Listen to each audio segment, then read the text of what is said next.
On Tina Hinchley's dairy farm outside Cambridge, Wisconsin, COVID-19 hasn't stopped the daily routine of milking her cows.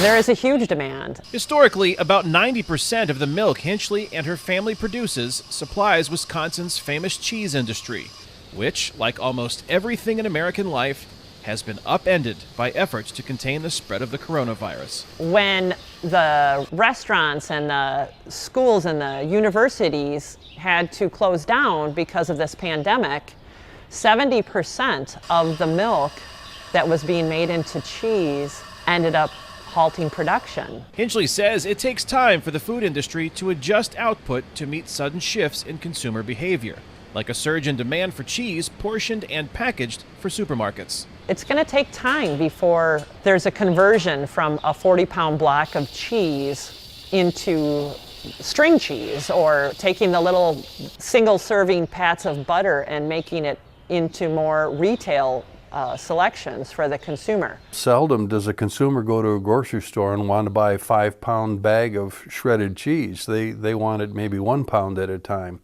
And you can't just put 1-pound bags through a 5-pound line. Not possible. You have to have a different piece of equipment set up differently. Mark Stevenson is the Director of Dairy Policy Analysis at the University of Wisconsin-Madison. We've had an industry that's had to shuffle a great deal to move product from where it was produced before to where it needs to be today.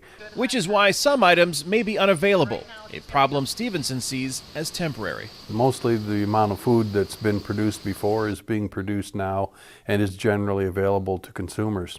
Well, I think there's plenty of goods on farms. Illinois farmer Brian Duncan, who spoke to VOA via Skype, says he has enough hogs to keep pork processors near him busy.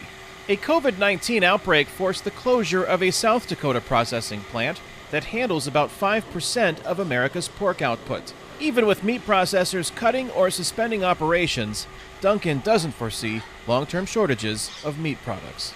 So I would still be confident suppliers or packers can keep things going well enough to keep the grocery stores stocked, and any disruptions are local in nature and short-term disruptions in just the ability to get the product through the system and into the grocery store.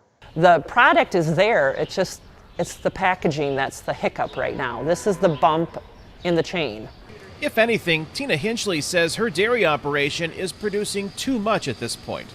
While she isn't disposing of any milk, she and other dairy farmers across the country may have to reduce their herds to prevent flooding the marketplace with milk that can't be processed. But we are learning a new way of doing things. Things are not the same as what they were just a month ago. Before COVID-19, Americans spent more money eating out than eating in. Now, the numbers are reversed, and food suppliers are struggling to adjust. Kane, Farabaugh, VOA News, Cambridge, Wisconsin.